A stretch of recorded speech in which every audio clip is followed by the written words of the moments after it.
préparation mentale, en fait, c'est d'arriver à avoir les bons outils en place, d'avoir la tête alignée pour aller vraiment développer la meilleure performance possible, être la meilleure version de toi-même quand tu te présentes sur le terrain ou durant ta compétition.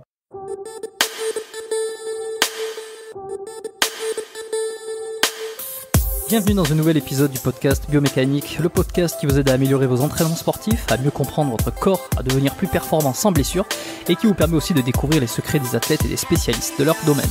On y parle de thérapie, de musculation, de mental, de performance et tout ce qui touche de près ou de loin à la santé finalement, avec des invités exceptionnels à chaque épisode. Je m'appelle Jérôme Cazerolle, je suis ostéopathe à Montréal. Et pour ceux qui s'en souviennent, dans l'épisode 10 du podcast, on avait longuement discuté de préparation physique avec Julien Volant. Et c'est aujourd'hui le moment de s'attaquer à une discipline tout aussi importante, mais un peu moins connue, je trouve, dans la préparation d'un athlète, à savoir la préparation mentale. Pour ça, je suis accompagné de Jonathan Lelièvre, qui est consultant en performance mentale et préparateur mental pour athlètes depuis plus de 10 ans. Il apprend aux sportifs et aux athlètes à mieux gérer leur stress, à bâtir leur confiance ou encore à augmenter leur discipline, que ce soit via ses consultations personnalisées ou son club Direction Excellence dans lequel nous reviendrons au cours de l'épisode. Donc dans cet épisode, ce que vous allez apprendre, c'est quelle est la différence de pratique qu'il y a entre un psychologue et un préparateur mental, comment gérer le stress avant une compétition ou une épreuve.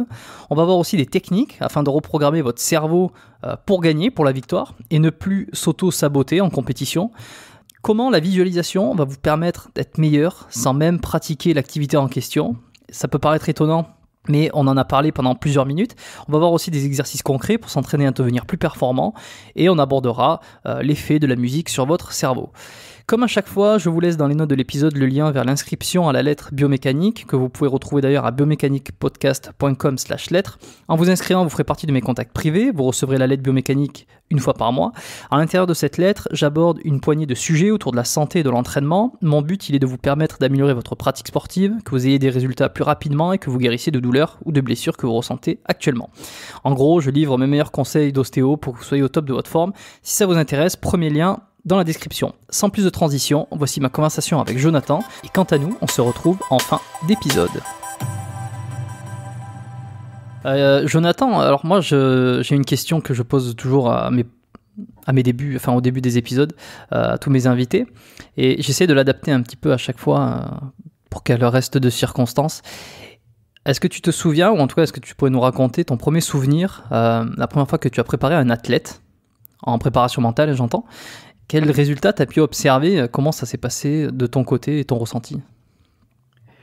C'est une très bonne question. En fait, je me demande, j'essaie d'aller plonger dans mes souvenirs. Ça fait maintenant 10 ans que je fais ce travail-là à temps plein et c'est tellement une bonne question que j'ai de la difficulté à répondre, à revenir si loin dans mes souvenirs, à identifier un athlète en particulier. Je me vois encore travailler avec des jeunes joueurs de hockey puis les éduquer, leur donner des stratégies. Je me vois faire ça, mais si je veux vraiment t'aider pour répondre à ta question, je devrais prendre peut-être un exemple plus d'actualité, un athlète plus récemment avec qui j'ai travaillé, parce que sinon, je pourrais pas te donner assez de contenu. Disons, alors je vais prendre un athlète 2 ans passés, justement, avec qui j'ai eu la chance de travailler, une athlète en boxe qui était d'une situation où ça se passait pas vraiment bien pour elle, faisait des combats, mais très stressée, très nerveuse avant ses combats, oublie son plan de match durant le combat, n'entend pas ses entraîneurs ou ses gens de coin pour lui donner de l'information. Elle les entendait pas durant ses combats. Donc, c'était vraiment un peu, en bon français, un blackout quand elle se présentait dans ses compétitions. Puis, elle est venue chercher des ressources auprès de moi. Je lui ai enseigné des stratégies. Autant on a travaillé aussi 1 à 1, mais elle a aussi participé dans un programme que j'avais en ligne. Et cette personne-là a complètement, je dirais, pivoté d'une certaine façon sa carrière ou ses performances avec des bons outils pour se préparer à ces combats, mais aussi comment se gérer avant, pendant et après ces combats. Donc, ça a été, on a pu voir une énorme différence. Dans son cas, elle a vraiment été chercher du succès rapidement, ce qui est venu confirmer un peu l'impact des services ou du moins des connaissances qu'elle est allée chercher. Puis, maintenant, c'est une athlète qui a du plaisir à aller compétitionner, à aller se présenter sur le ring. Elle se sent dans son élément. On la voit avec un sourire. Elle comprend ce qu'elle a à faire sur le ring. Elle applique les stratégies. Et vraiment, ça, c'est un bel exemple que j'ai en tête qui pourrait te représenter un peu l'impact que peut avoir le travail qui peut être fait sur le plan du mental. Donc, de changer une personne, une athlète, d'une personne stressée, tellement nerveuse, à n'en perdre ses moyens, et en l'espace de quelques mois, faire un travail sur elle et arriver à avoir du plaisir, être capable de faire des blagues, être capable d'être consciente durant ses combats. C'est un petit échantillon, là, mais je dirais que c'est l'exemple qui me vient le plus rapidement en tête pour te montrer ce que ça peut apporter. Ouais. Bah, l'impact de la préparation mentale, moi, j'en ai quasiment aucun doute. Hein. Je veux dire, la mentalité, aller changer, enfin sa visualisation, tout ça. En fait, c'est des choses que j'essaye de faire pour moi-même, que j'essaye de développer aussi à travers ce podcast. Essayer de comprendre le pourquoi, s'améliorer. Ça passe énormément par la tête. Je pense qu'aujourd'hui, il n'y aura personne pour dire qu'un athlète n'a pas besoin de mental pour atteindre des hauts niveaux. D'ailleurs, je ne sais plus, hein, mais je crois qu'on le voit, rien qu'en tennis. Qu'est-ce qui...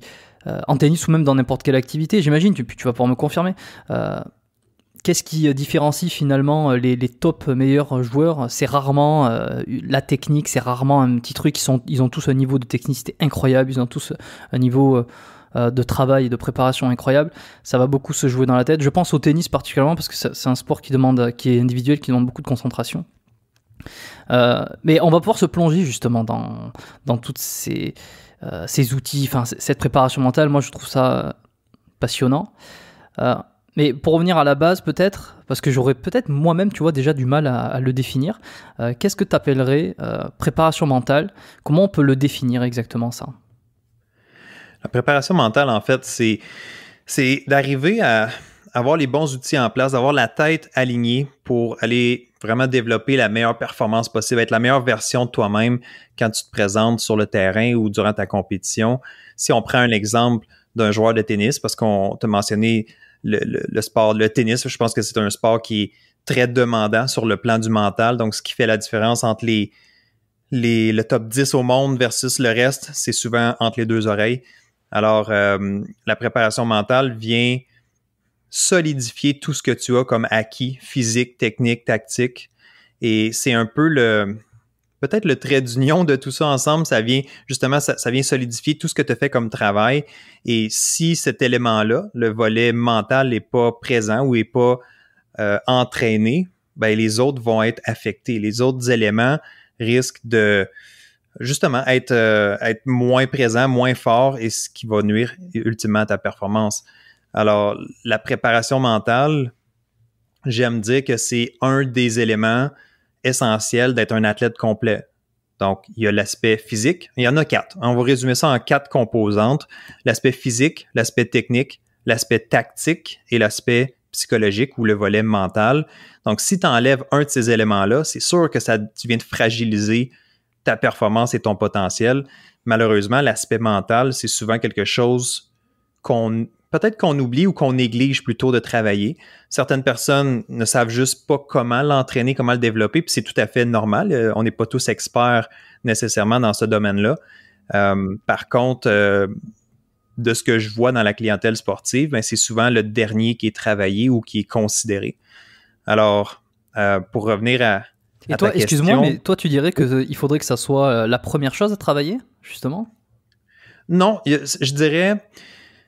Il y a un moment pour chaque chose. C'est certain que si tu es un joueur de tennis qui commence, tu peux avoir le meilleur mental au monde, tu peux travailler sur ton mental. En fait, tu peux commencer dès le départ si tu veux, c'est correct aussi. Par contre, il faut quand même que tu réussisses à frapper la balle. Il faut quand même que tu développes une fondation au niveau technique. Il faut quand même que tu aies un certain niveau physique, d'endurance, etc. pour tenir dans les matchs.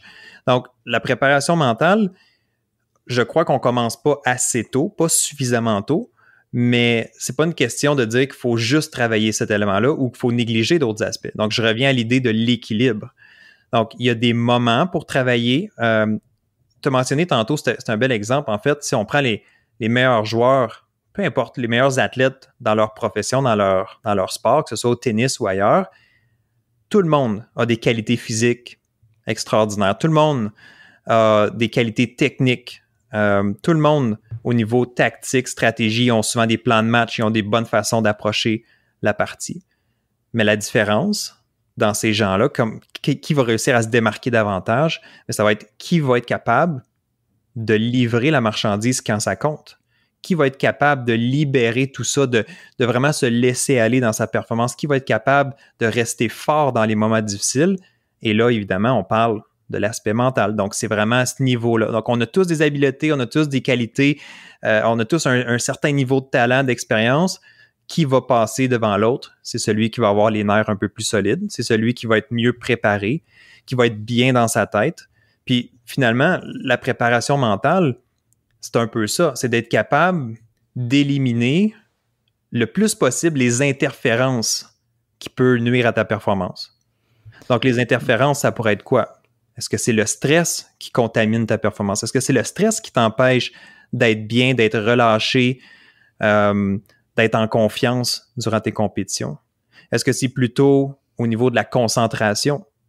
Donc, si tu es constamment distrait en compétition, si tu n'arrives pas à rester sur le moment présent, ben c'est sûr que ça vient interférer avec la performance que tu essaies de livrer. Donc, vraiment, mon travail en préparation mentale, c'est d'essayer de diminuer, en fait, identifier quelles sont ces interférences-là ou ces défis-là et de se donner des solutions, des outils pour les corriger, pour s'assurer qu'ils soient le moins présent possible. Et par exemple, toi, on vient te voir particulièrement pour ce motif de stress qui empêcherait à un sportif, un athlète qui se retrouverait bloqué en fait à un plateau. Est-ce que c'est le stress le stress, l'angoisse, je sais pas comment on pourra, tu vas me le dire, hein, tu vas pouvoir développer, mais est-ce que c'est majoritairement ça qui conduit les sportifs à aller consulter un préparateur mental ou c'est vraiment un des cas, enfin un des motifs, pas particulièrement le majoritaire? En fait, c'est difficile à dire, mais c'est certain que ce que je vois le plus souvent, ou ce qui revient le plus souvent, effectivement, le mot stress, le mot anxiété de performance, nervosité. Donc, c'est certain que c'est un phénomène qu'on le voit souvent chez les athlètes, qu'on le voit surtout chez les athlètes qui ont un peu moins d'expérience. Donc, comment gérer ça, ce stress-là, cette excitation-là avant les compétitions? Est-ce que c'est le seul motif pour lequel les athlètes viennent consulter? Non, c'est certain. Il y a d'autres motifs. Parfois, c'est purement la confiance. Donc, j'y crois pas, j'y arrive pas, je sens que j'ai perdu mes moyens, je sens qu'il me manque quelque chose pour passer au prochain niveau. En fait, c'est ça. Donc, il y a plusieurs éléments sur lesquels on peut travailler. Là, je suis en train de penser à ton discours intérieur. Je suis en train de penser à ta visualisation. Donc, est-ce que tu es capable de bien utiliser cet outil-là, qui est la visualisation ou l'imagerie mentale avant tes compétitions? Donc, il y a des outils qu'on va venir utiliser, mais les gens, s'ils viennent cogner à notre porte, c'est parce qu'ils ne sont pas satisfaits de leur performance. À la base, c'est ça. Je ne suis pas satisfait de ma performance. Je sens que je pourrais donner plus. Je sens que je ne suis pas la meilleure version de moi-même. Ça, c'est probablement le dénominateur commun, okay? Le plus fréquent. Par contre, je veux juste faire une petite mise au point. Les athlètes ne viennent pas nécessairement me consulter ou consulter un expert en préparation mentale ou en psychologie sportive seulement quand ça va mal. Les athlètes, surtout les athlètes de haut niveau, comprennent l'importance de leur mental et vont aller travailler pour optimiser leur performance. Ça va déjà bien, on fait déjà des bonnes choses, on a peut-être déjà des bons résultats, mais on veut aller plus loin, on veut s'assurer de garder notre place. On ne veut pas perdre un avantage sur nos adversaires. Donc, il y a des gens qui viennent cogner à notre porte pour être plus dans l'optimisation et non dans je cherche le bon terme, là, mais on ne cherche pas à guérir les gens, là, c'est pas l'objectif, c'est pas le terme utilisé, là, c'est plus médical, là, mais préventif, c'est ça. Il y a des gens qui vont venir plus préventifs, il y en a des gens qui vont venir plus, j'ai vraiment un problème, puis j'ai besoin d'accompagnement maintenant, puis il y en a d'autres qui vont être plus en mode, je veux aller chercher un avantage sur mes adversaires, je veux maximiser justement le potentiel que j'ai présentement, ou je suis simplement curieux d'apprendre ce que la préparation mentale peut m'apporter. Mais ça, je vois bien. C'est dans ma profession, c'est exactement la même chose. J'imagine que pour certains préparateurs physiques, pour certains entraîneurs, c'est la même chose. L'athlète n'a pas besoin d'avoir un blocage ou une problématique à vouloir résoudre pour consulter ces personnes-là. On peut y aller sans problème, hein. Je veux dire, on peut consulter un ostéopathe, on peut consulter un entraîneur sans être bloqué quelque part, mais juste pour aller plus loin. Et de la même façon, on peut consulter un préparateur mental si on n'a pas de blocage particulier, mais qu'on souhaite, comme tu disais, optimiser ou booster les résultats. Par contre, j'imagine bien que ce segment de la population qui fait... on pourrait dire, dans mon cas, on pourrait dire de la prévention, mais qui va chercher à faire mieux sans forcément avoir une problématique. Ce segment-là, c'est surtout des athlètes ou des professionnels de haut niveau. J'imagine. Ou alors, est-ce que toi, tu as des fois des personnes qui sont dans une activité sportive en tant qu'amateurs absolus et qui vont quand même chercher à optimiser leur mental alors qu'ils n'ont pas de problématique et pas réellement d'enjeu professionnel là-dessus? Bonne question. En fait, je te dirais que à la base, il faut un certain irritant ou un irritant dans le sens, il y a quelque chose qui accroche, ou j'ai peut-être réalisé qu'il y a quelque chose qui ne fonctionne pas à son maximum, à son plein potentiel. Donc, ça prend peut-être un petit quelque chose en ce sens-là. Il y a d'autres personnes qui sont simplement curieux, qui veulent en apprendre plus, qui veulent s'assurer, comme je mentionnais tantôt, de travailler chacun des aspects, chacune des composantes d'un athlète complet. Mais je ne te le cacherai pas que, évidemment, un athlète qui fonctionne bien, qui a des bons résultats, qui est sur une bonne lancée et qui vient chercher des services en préparation mentale de façon plus préventive, c'est parce que c'est un athlète de haut niveau, c'est un athlète élite, c'est un athlète qui est passionné, c'est un athlète qui est certainement curieux aussi, et peut-être même qui s'est fait suggérer par son entraîneur ou par son entourage aussi d'aller chercher cette ressource-là. Alors, il y a certains enjeux, quoi. Oui, c'est ça. Donc, il y a toujours probablement une certaine raison derrière, mais ce qu'on veut, idéalement, c'est que ces athlètes-là viennent faire ce travail-là d'eux-mêmes. Donc, par expérience, je l'ai vu, quand un athlète est plus, je dirais, entre guillemets, forcé pour venir nous rencontrer, c'est pas là qu'on obtient nécessairement les bons résultats. Donc, moi, je dirais, je suis extrêmement chanceux. Honnêtement, Jérôme, j'ai une clientèle extraordinaire, j'ai un travail extraordinaire. Je travaille avec des gens à la base qui veulent faire mieux, hein, des gens qui veulent s'aider, des gens qui veulent réussir. Alors, moi, mon travail, c'est de les accompagner le mieux là-dedans. Alors, quand on voit que la personne n'est pas impliquée ou n'est pas là pour les bonnes raisons, ben généralement, on est obligé de mettre fin à notre relation parce que personne n'y gagne finalement dans ce travail-là. Et alors justement, dans ce travail-là, est-ce que on pourrait peut-être donner les différences qu'il y a entre la préparation mentale, entre un préparateur mental et un psychologue, par exemple? J'avais reçu Jérôme sur ce podcast, enfin Jérôme Quadrado sur le podcast, c'était un psychologue clinicien qui avait aussi une casquette de préparation mentale. C'est un volet qu'on n'avait pas abordé au cours de l'épisode. Il était extrêmement long. On avait débattu. On avait parlé de énormément de choses, énormément de sujets, mais on n'avait pas vraiment abordé le segment de la préparation mentale dans son activité. Et j'aimerais bien, si tu pourrais nous définir déjà la différence qu'il y a entre un préparateur mental et un psychologue qui ont, j'imagine, deux champs d'expertise complètement différents. Ben, en fait, oui, je vais être prudent quand même dans ma réponse, mais je vais être aussi le plus clair possible. Donc, je vais faire attention aux mots que je vais utiliser. Première des choses, la formation n'est pas la même. Être un psychologue clinicien, ça demande, du moins je vais parler pour le Québec, pour le Canada, ça demande un doctorat en psychologie clinique. Donc, c'est des études au niveau doctoral, donc c'est quand même un long processus. C'est un cursus universitaire. Oui, c'est ça. Et dans ton parcours universitaire, dans ton parcours justement pour devenir psychologue, tu vas développer des outils pour accompagner des gens qui sont en souffrance. Donc, des gens qui ont des défis importants, des pathologies, des troubles mentaux, des troubles de toutes sortes, toujours évidemment au niveau psychologique. Alors, c'est un bagage que les préparateurs mentaux n'ont pas nécessairement. Et n'ont pas nécessairement de besoin non plus. Je m'explique. Le préparateur mental est là pour travailler avec une personne, du moins le préparateur mental travaille surtout avec une clientèle sportive, donc est là pour accompagner l'athlète qui fonctionne relativement à un bon niveau. On s'entend là-dessus. L'athlète ne vient pas consulter un préparateur mental pour travailler des troubles anxieux, des troubles alimentaires ou des dépressions. L'athlète qui vient consulter un préparateur mental... Il peut, mais ça serait pour autre chose, quoi. Il peut, oui et non. En fait, si moi, je reçois un client qui vient consulter et qui souhaite travailler sur le volet plus santé mentale, dépression, etc., moi, je ne suis pas outillé pour ça. En tant que préparateur mental, je ne suis pas outillé pour faire ce travail-là. Oui, voilà, excuse-moi, je me suis mal exprimé. Il peut faire ce travail à côté, mais ça ne l'empêche pas de faire un travail autre avec le préparateur mental, avec les autres outils. En parallèle.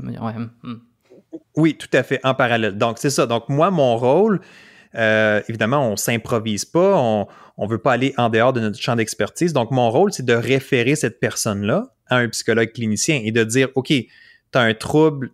En fait, c'est pas moi qui va le diagnostiquer, mais disons que on se rapproche de quelque chose, de la dépression ou d'un trouble alimentaire. On réfère la personne à un expert, à un psychologue clinicien qui va faire ce travail-là avec lui, qui va vraiment peut-être aller creuser un peu plus et lui donner des outils pour ça. Tandis que moi, de mon côté, c'est vraiment on l'a dit tantôt, optimiser la performance, donner des stratégies pour lui permettre de mieux performer en compétition, l'accompagner là-dedans, etc. Donc, c'est quand même deux rôles différents. Et il y a aussi une confusion, je dirais, c'est que il y a des psychologues, donc qui ont la formation de psychologues vraiment, qui sont accrédités, qui vont aussi travailler avec une clientèle sportive.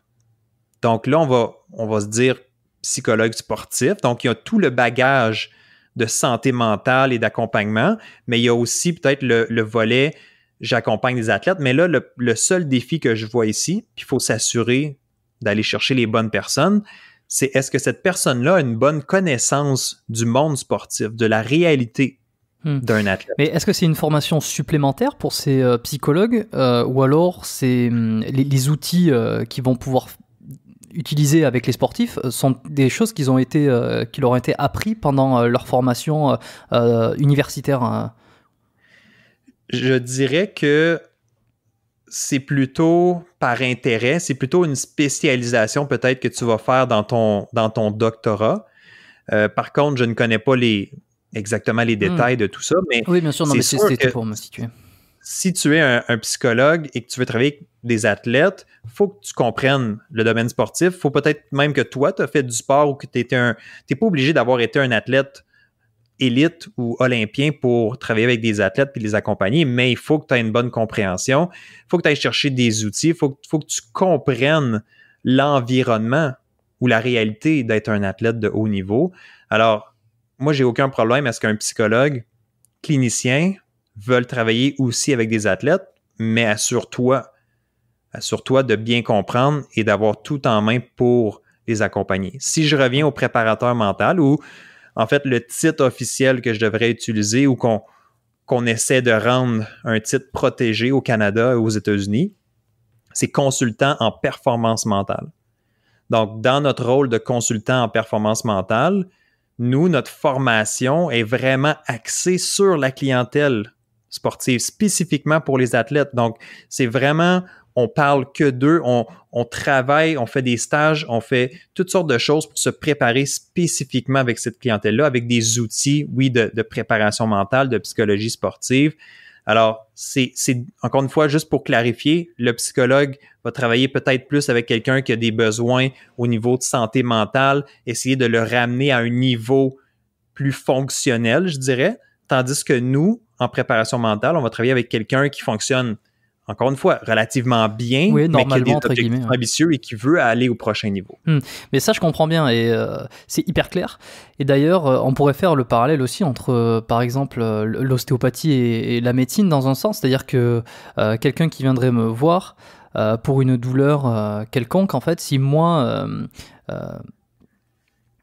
si moi je vois par exemple qu'il y a des symptômes qui me font penser à tel diagnostic, en tant qu'ostéopathe, je ne vais pas émettre un diagnostic médical, parce que ça fait partie de nos... Enfin, on n'a pas le droit de donner un diagnostic médical. Donc à ce moment-là, moi je le renverrai plus vers un médecin qui, lui, serait habilité à faire un diagnostic, à faire des investigations un petit peu plus loin pour comprendre la pathologie qu'il y a derrière. J'imagine que c'est un peu le parallèle qu'on peut faire entre le préparateur mental et le psychologue. C'est-à-dire que, comme tu disais, on peut venir te voir pour aller mieux, pour améliorer ses performances, pour développer son mental, etc. Mais si toi, tu observes derrière qu'il y a peut-être quelques troubles psychologiques, sans forcément mentionner, sans poser un diagnostic, puisque ce n'est pas ton rôle, tu vas pouvoir le référer à un psychologue avec les symptômes, avec voilà ce que j'ai retrouvé, voilà ce que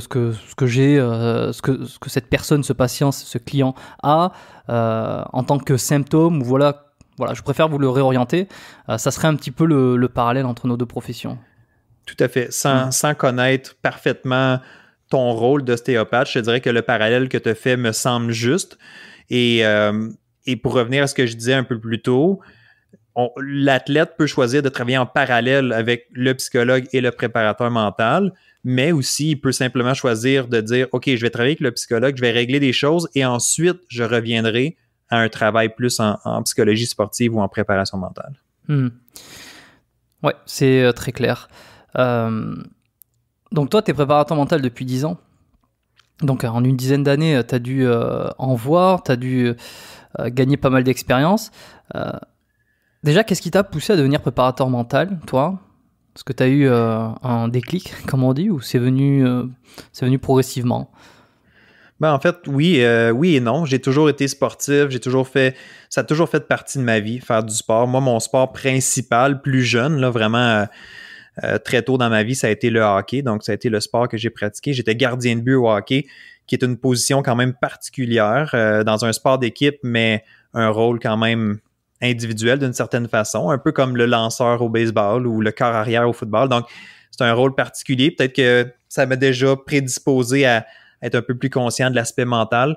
Mais c'est vraiment au niveau de mes études collégiales, donc au cégep, que j'ai découvert la psychologie. Donc, c'est vraiment là que j'ai eu mes premiers cours en psychologie et que j'ai commencé à trouver ça vraiment intéressant, tout l'aspect du cerveau, de l'esprit humain, etc. Et sachant que je voulais travailler dans le domaine sportif, à ce moment-là, je me disais peut-être que je vais être journaliste sportif, peut-être que je vais être analyste ou peu importe. Donc, je n'étais pas vraiment certain où je me dirigeais avec ça.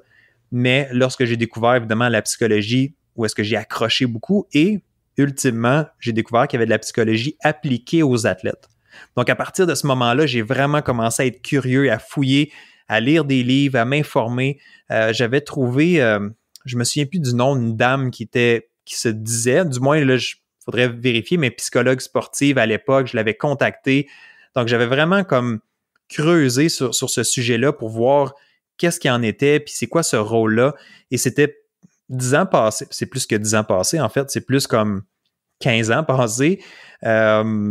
C'était pas quelque chose de vraiment encore très connu. Je dirais c'est encore moins fréquent qu'aujourd'hui. Est-ce que 30 ans passés, c'est encore pire? Oui, mais à ce moment-là, une quinzaine d'années passées, on n'en parlait pas aussi ouvertement. Je pense que c'était quelque chose qui se faisait quand même, de la préparation mentale, mais moins de façon publique. Évidemment, avec les médias sociaux, avec tout ce qu'il y a aujourd'hui comme communication, outils de communication, c'est sûr qu'on voit des choses circuler davantage. Heureusement, ça fait connaître notre domaine un peu plus.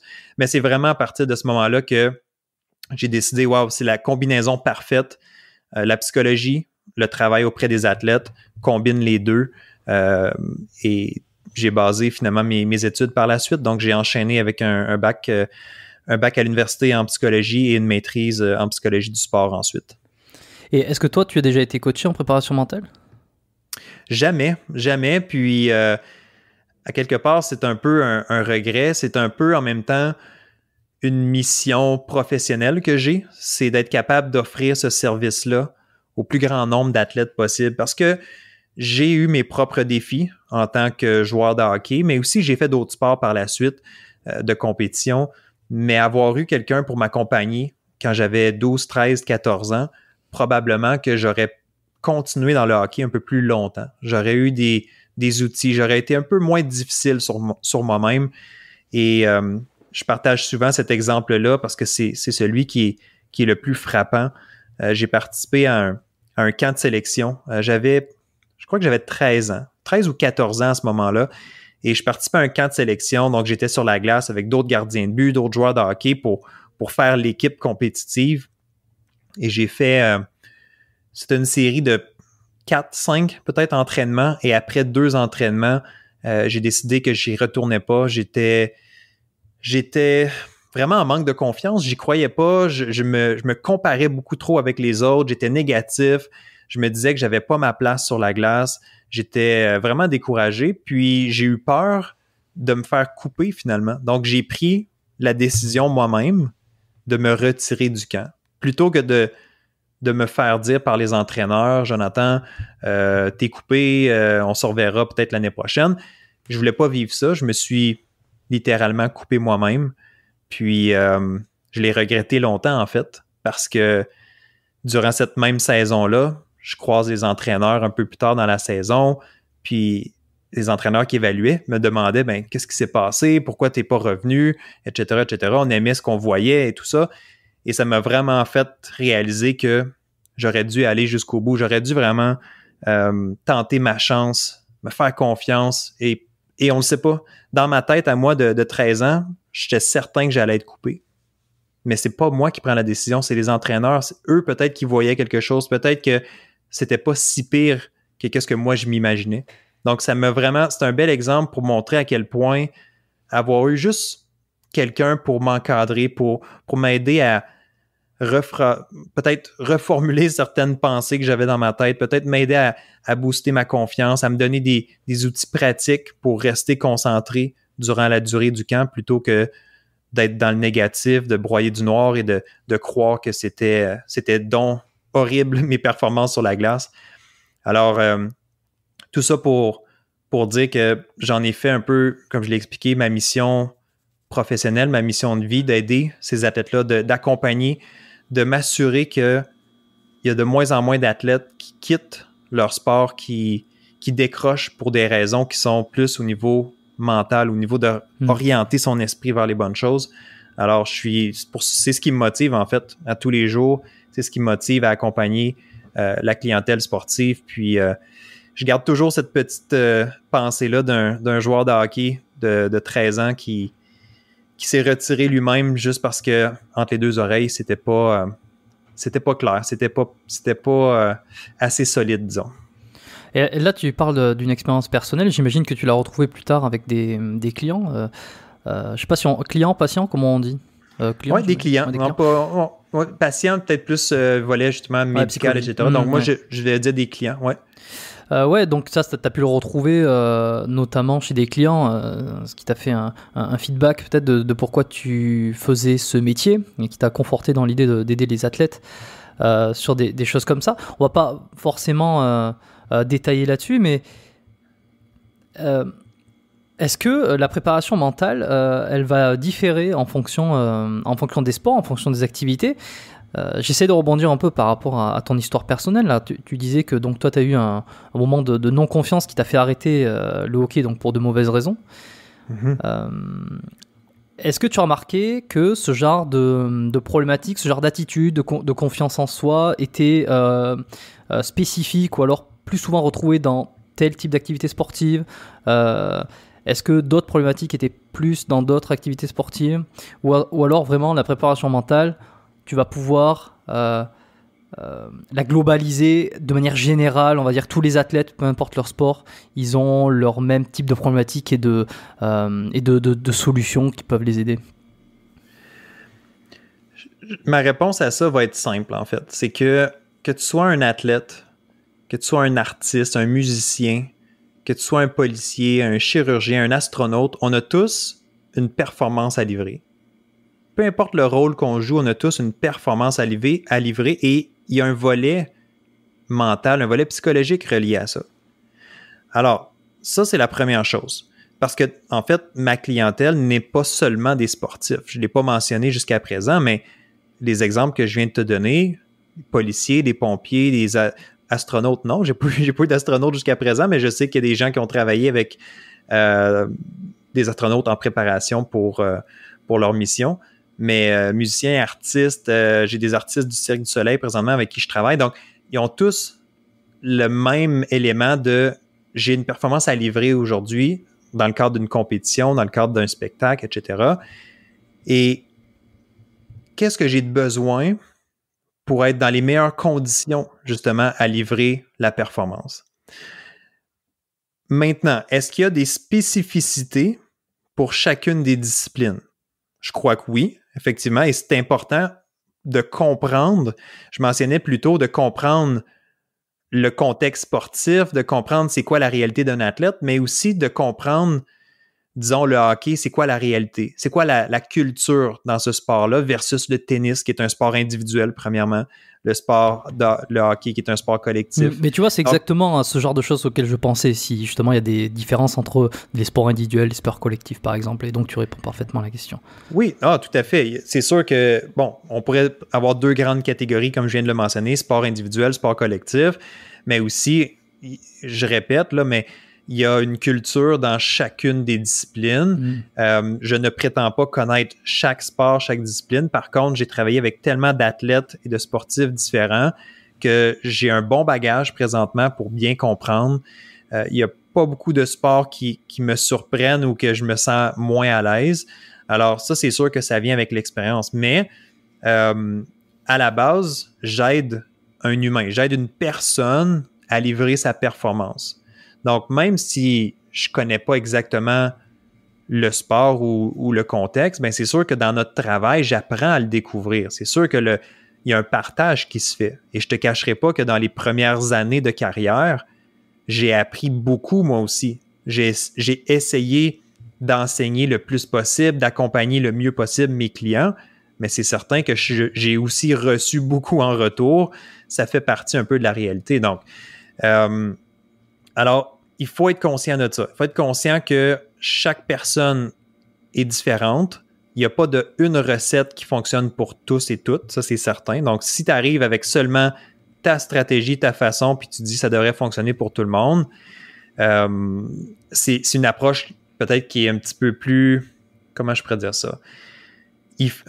Un athlète qui vient te voir en consultation individuelle, tu veux être présent avec lui, tu veux l'écouter, tu veux le comprendre, tu veux vraiment disséquer qu'est-ce qui se passe, puis tu vas être très précis. Par contre, si tu vas dans un volet plus formation en ligne, du contenu, etc., là, ça peut être une approche plus j'ai une stratégie à te proposer et chacun essaie de l'appliquer à soi.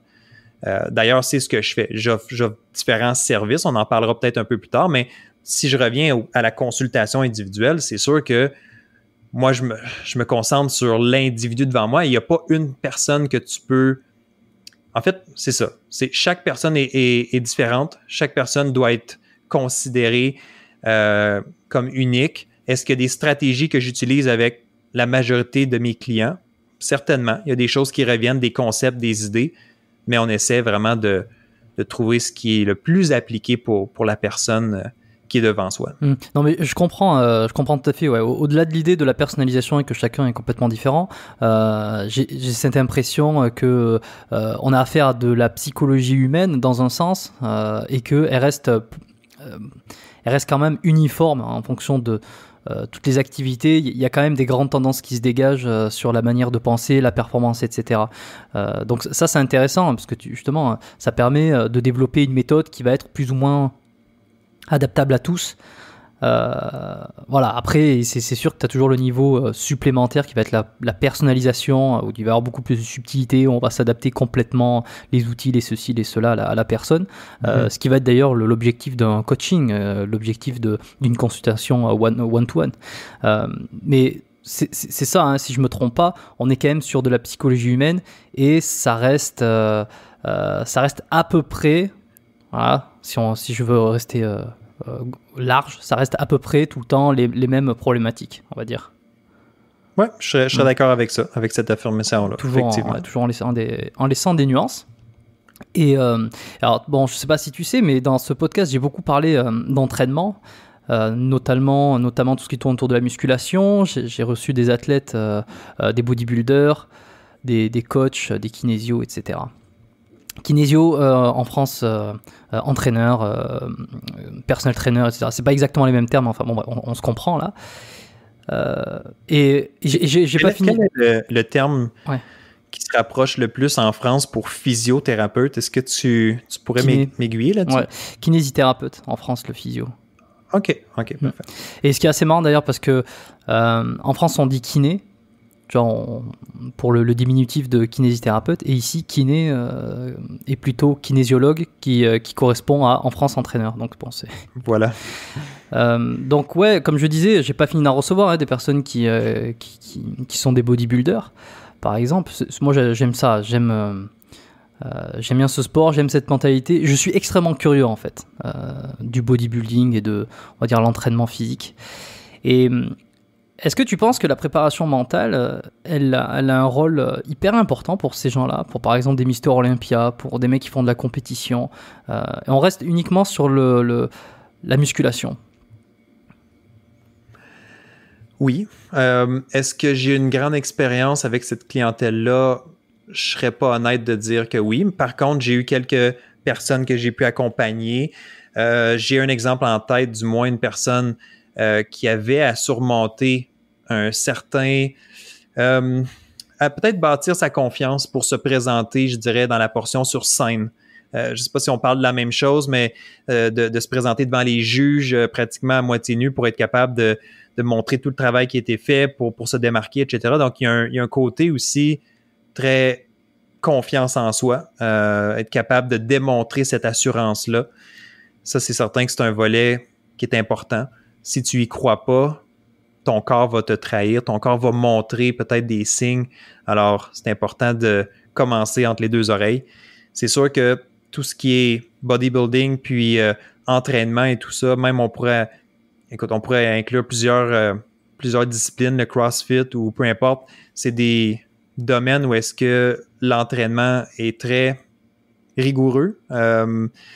Ça demande des heures et des heures, donc il y a peut-être le volet plus motivation à ce moment-là. Comment je reste motivé? Comment je reste engagé dans mon entraînement, discipliné à tous les jours? On parle souvent de nutrition aussi, relié à ça. Je ne parle pas de nutrition, mais je fais juste mentionner que c'est un volet qui est important, mais qui peut venir jouer aussi sur le plan du mental. Disons, avec des athlètes en boxe avec qui je travaille, en boxe ou en karaté, quand il y a des coupes de poids, c'est des situations qui sont pas évidentes, qui sont difficiles à gérer. Donc, comment on peut mieux se préparer à ça? Comment on peut gérer ça?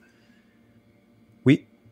Oui, non, je disais, dans ces sports-là où il y a la nutrition qui rentre en compte, il faut une vraie discipline. Tout à fait. Non, ouais. Et c'est une discipline. Moi, je suis en admiration face à ces gens-là qui sont disciplinés, oui, en termes d'entraînement, en termes d'alimentation et tout ça. Donc, c'est une énorme portion du succès, c'est certain. Mais encore là, est-ce qu'il y a des gens qui vont arriver le jour de la compétition ou de l'épreuve et qui vont être très nerveux, très stressés? Est-ce qu'ils veulent apprendre à gérer ça? C'est quoi les autres facettes? Peut-être la comparaison avec les adversaires. Donc, quel effet ça a sur toi quand tu regardes le favori ou la favorite? Qu'est-ce que ça te fait, ça, sur ta performance à toi? Alors, il y a des volets, il y a des éléments qui sont à travailler. Je ne sais pas si toi, dans le cadre de ton podcast, tu as eu quelques flashs, quelques discussions à ce sujet-là avec des compétiteurs peut-être et qu'il y a des sujets qui sont ressortis, mais clairement, il y a un aspect psychologique à tout ça, c'est certain. Mais j'essaie justement de toujours essayer de mettre le doigt sur le mental des athlètes, des sportifs, essayer de comprendre pourquoi ils font ça, comment ils le font, qu'est-ce qui les motive à continuer, à déclencher des routines, à garder cette discipline. Ça m'intéresse. J'ai beaucoup abordé sur l'émission là, depuis quelques temps. Donc, je voulais un petit peu ton avis là-dessus aussi, sur vraiment la préparation mentale. Par contre, il y a quelque chose qu'on va retrouver, j'imagine, dans tous les sports, en tout cas lorsqu'il y a une compétition, lorsqu'il y a un tournoi, ça va être le stress juste avant de la compétition. Ou alors, si on pense aux artistes, on pourrait appeler ça le track, juste avant de monter sur scène. Comment tu le gères, toi, ce stress d'avant compétition, d'avant scène?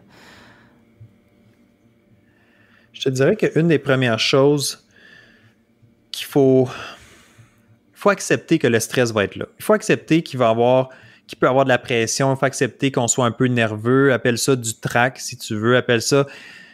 Il faut juste comprendre que ça fait partie du sport, ça fait partie de la compétition. Et si tu crois que les meilleurs athlètes au monde sont juste meilleurs à gérer, en fait, je vais reprendre ma phrase, mais si on croit là, que les meilleurs athlètes au monde ne vivent pas de stress, on est dans le champ. Okay? Les meilleurs athlètes au monde, c'est des humains comme moi puis toi. Ils vivent du stress, ils vivent des choses. La différence, souvent, on l'a mentionné tantôt, qu'est-ce qui fait la différence entre les top et les autres? C'est qu'ils vont juste mieux le gérer. Ils vont juste mieux aborder la situation. Ils vont avoir peut-être développé des outils que moi puis toi, on n'a pas mis en place. Alors, il faut comprendre, il faut accepter que le stress va être présent. Ça, c'est une première chose. Il ne faut pas se battre contre le stress. Il faut essayer de voir comment on peut travailler avec le stress, comment il peut être un avantage pour nous. Et c'est là que j'essaie d'amener mes clients à voir le stress sous un angle différent. Donc, c'est vraiment une question de mindset, c'est une question de mentalité, de changer un peu nos croyances face au stress. Jérôme, tu es en compétition, ton cœur commence à battre, tu commences à avoir chaud, tu sens qu'il y a un petit peu de panique qui s'empare de toi. Qu'est-ce que tu vas te dire? C'est quoi le premier réflexe? C'est quoi les premières pensées que tu vas avoir quand tu vas commencer à ressentir ces signes physiologiques? Tu me poses la question directement. Tu me demandes à moi, qu'est-ce que je vais ressentir? Oui, imagine-toi, tu es en compétition, ton cœur commence à battre plus vite, tu as les mains moites, tu as chaud, tu commences à être un petit peu en mode panique. Qu'est-ce que tu vas avoir comme pensée à ce moment-là? J'imagine que tu vas commencer à douter, tu vas avoir peur de perdre, de pas être à la hauteur, tu vas... Tu commences à être inquiet pour ta performance? Tu vas t'inquiéter pour ta performance, tu vas te demander si tu as fait tout ce qu'il fallait pour en arriver là. Peut-être, enfin, si tu as fait tout ce qu'il fallait pour ne rien regretter, parce que ça c'est un truc aussi, on le voit même dans d'autres activités où lorsque tu as tout fait, ou que tu considères en fait que tu n'auras pas de regrets dans ta préparation, dans l'entraînement que tu as fait, tu auras beaucoup moins de stress le jour J. Parce que tu te diras, bon, quoi qu'il en soit, à partir de maintenant, j'aurais tout donné. Tu vois? Peut-être que je fais fausse route, mais... Ah non, je suis 100% d'accord avec cette philosophie-là de pas de regret. Je pense que c'est quelque chose qui est très puissant, qui peut aider. C'est une bonne tactique, peut-être une bonne stratégie justement pour s'aider à gérer le stress, de repenser à la qualité de l'entraînement qu'on a fait, repenser à tout le travail, d'être capable de te regarder dans le miroir et de dire que j'ai fait tout en mon possible pour être à mon meilleur aujourd'hui, c'est très puissant, c'est très bon pour la confiance et forcément diminue un peu le stress. Mais je reviens à mon intervention avec toi, disons, là, on improvise. Là. Tu commences à avoir les mains moites, ton cœur bat plus vite, tu as envie d'aller à la salle de bain, tu commences à avoir chaud, etc. Donc là, tu sens les effets physiologiques du stress. Et qu'est-ce que tu m'as dit? Quel genre de pensée, quel genre de croyance tu vas avoir? Tu me dis, c'est le doute qui commence à s'installer. Tu me dis, c'est la peur. Qu'est-ce qui arrive si? Hein, tu te projettes dans le futur. Qu'est-ce qui arrive si je ne réussis pas? Donc, tout ce que tu me dis présentement, c'est en train de me dire, je ressens des signes du stress et j'ai peur pour ma performance. J'ai peur de ne pas être à la hauteur. J'ai peur de ne pas réussir. Oui, c'est ça. Tu négatives un futur qui n'est pas encore arrivé. Voilà. Donc, ça... c'est un choix. C'est toi qui décides d'interpréter ces signes-là comme quelque chose de négatif ou quelque chose de nuisible à ta performance. Moi, ce que j'essaie d'enseigner à mes clients, c'est de leur dire comment tu peux voir ces signes-là que tu vis, hein, ton cœur qui bat plus vite, tes mains moites, etc. Comment tu peux interpréter ces signes-là comme quelque chose de positif plutôt. Parce que c'est pas négatif. En fait, c'est pas plus négatif que positif. C'est toi qui vas décider quelle étiquette tu vas apposer à ces signes-là. Tu me suis? Ouais, Toi, je te suis totalement. Mon cœur bat plus vite, je vais faire une crise cardiaque, je vais mal performer. Ou tu peux dire, mon cœur bat plus vite, c'est normal, c'est un moment important pour moi. Mon corps s'active, j'ai besoin de faire circuler le sang dans mon corps. Je suis en train de préparer ma machine humaine pour faire ma performance. Donc là, tu vois ça comme quelque chose de plus positif. Ouais, et je comprends. Ouais, vas-y. Non, mais je vais te donner un exemple extrême, puis je vais te laisser continuer après, mais je peux te prendre un exemple avec une athlète en ski alpin, une athlète américaine, Mikaela Shiffrin. Mikaela Shiffrin, c'est une des meilleures skieuses de ski alpin aux États-Unis. Elle a gagné des médailles d'or, des médailles olympiques. Je ne pourrais pas te dire son palmarès exactement, mais du moins, elle est très, très de haut niveau et une grande championne. Et Mikaela Shiffrin, qu'on le croit ou non, là, c'est une athlète qui vomit pratiquement avant chacune de ses courses.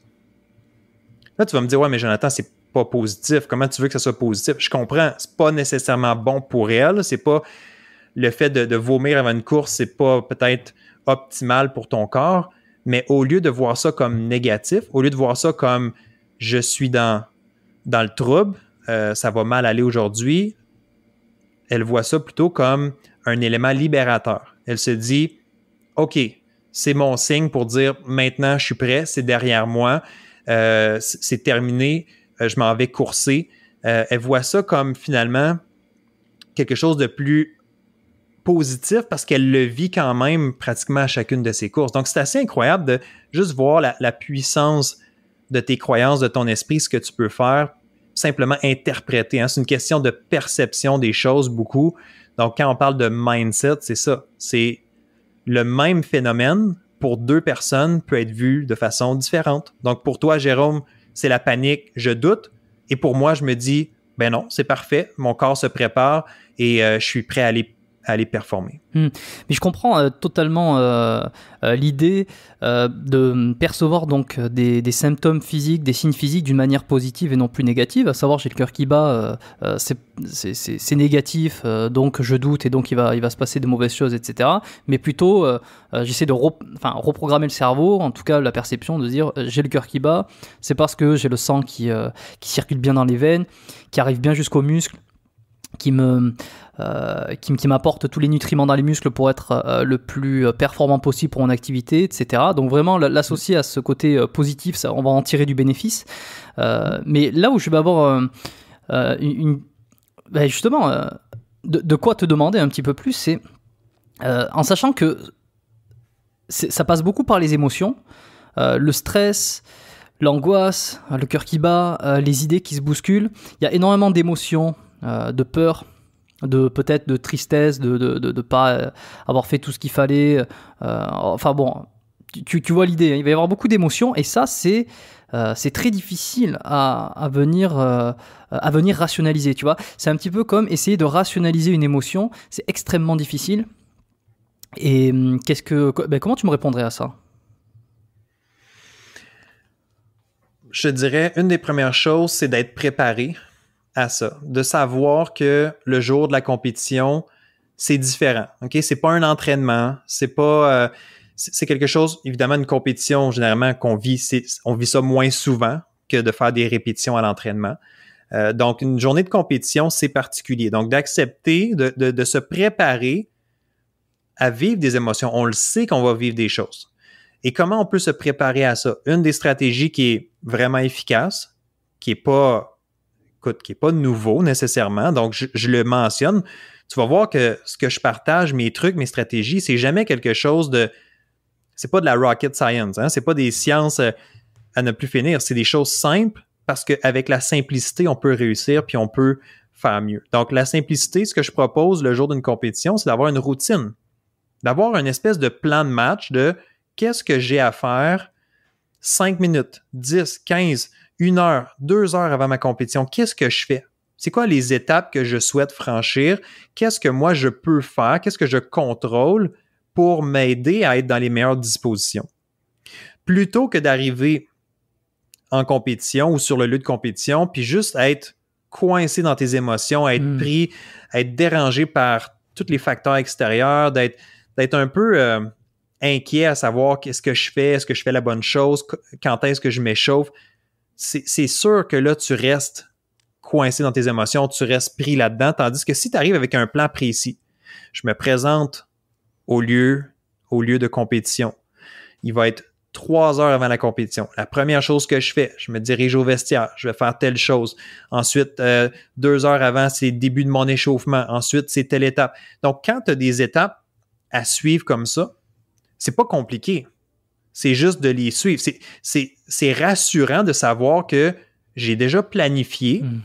Écoute bien ça, j'ai déjà planifié à tête reposée. Hein? J'ai planifié à tête reposée ce que j'allais faire le jour de la compétition. Donc, même si je peux sentir qu'il commence à avoir de la panique ou de l'inquiétude ou quoi que ce soit, j'ai toujours un plan sur lequel je peux m'accrocher ou sur lequel je dois mettre mon énergie. Parce que ce plan-là, il est bon parce que je l'ai planifié quand j'étais calme et reposé. Alors, ma job d'athlète, mon travail aujourd'hui, c'est de respecter ce plan-là. C'est de... évidemment, il y a plein de choses qui peuvent aller dans ta routine. Donc, est-ce qu'il y a une période de relaxation, de méditation? Donc, qu'est-ce que tu vas inclure dans ce plan-là, dans cette routine-là? C'est sûr que c'est extrêmement important et on peut pas établir ça ensemble, moi et toi, aujourd'hui, sur le podcast, parce que ça serait beaucoup trop long, mais il faut quand même comprendre que ça se prépare des semaines, des mois à l'avance et ça s'améliore avec le temps aussi. Donc, ta routine que tu vas développer pour ta prochaine compétition, tu vas apprendre des choses à propos de ça. Tu vas dire, OK, une séance de visualisation, 3 heures avant, j'ai trouvé ça difficile, c'était peut-être un peu trop tôt. Donc, tu vas ajuster et tu vas améliorer ta routine. Donc, c'est encore une fois, pour essayer de sortir de tes émotions, de ne pas rester pris là-dedans, c'est d'être capable de plutôt t'accrocher à des actions, des étapes à suivre, puis que tu sais qu'ils vont t'amener là où tu veux. Je ne sais pas si ça fait du sens. Ça fait du sens, ouais. Et c'est extrêmement clair, ça répond à l'interrogation, à ce questionnement que j'avais. C'est ça, en fait, en planifiant bien à l'avance et en étant plus ou moins en fait, dans l'instant T, avec quelque chose que tu as organisé, planifié, que tu vas faire, pas machinalement, mais tu vas suivre un peu ta liste d'étapes comme ça, tu vas empêcher ton cerveau... non réflexif, ton cerveau émotif à venir te mettre des émotions dans la tête, et en fait tu vas juste respecter le plan. Voilà, et si en plus après derrière les petits symptômes, enfin j'imagine que si derrière il y a eu un travail sur les symptômes physiques, que tu as essayé de changer la perception de ces symptômes, enfin de ces signes que tu ressens, et qu'en plus de la planification, tu changes complètement cette idée du négatif et de toutes ces idées noires ou de ces idées parasites qui vont venir t'encombrer le cerveau. C'est hyper clair. C'est hyper clair. Tout à fait. Puis je veux juste renchérir sur ce que tu viens de dire. C'est très bon, c'est très bien formulé. C'est si je garde mon cerveau occupé sur des petites tâches, des choses faciles qui s'enchaînent, etc., qui s'emboîtent, bien, pendant que je suis occupé, pendant que je suis concentré là-dessus, j'ai pas le temps de penser à qu'est-ce qui va arriver si je performe pas bien ou quel adversaire est présent aujourd'hui. J'ai pas le temps de me concentrer là-dessus. J'ai un plan à respecter, je suis les étapes, puis ça fait que je suis capable de mieux gérer la situation actuelle et surtout les heures avant la compétition. Et pour revenir à certains symptômes, on a mentionné tantôt mon cœur qui bat plus rapidement. On peut changer sa perception de la chose. Puis je pense que c'est une super stratégie. Je l'ai expliqué rapidement tantôt. Mais si tu es, disons, 3 heures avant ta compétition, c'est peut-être pas nécessaire d'être aussi activé à ce moment-là. Donc là, c'est important d'avoir certains outils dans ton coffre pour dire, OK, là, je suis beaucoup trop activé, mon cœur bat beaucoup trop rapidement. Je vais faire peut-être une petite séance de relaxation. Donc, je vais juste simplement respirer. Je vais prendre des inspirations, expirations profondes. Donc, là, je vais abaisser mon rythme cardiaque. Je vais me calmer parce que je ne veux pas dépenser toute cette énergie-là maintenant.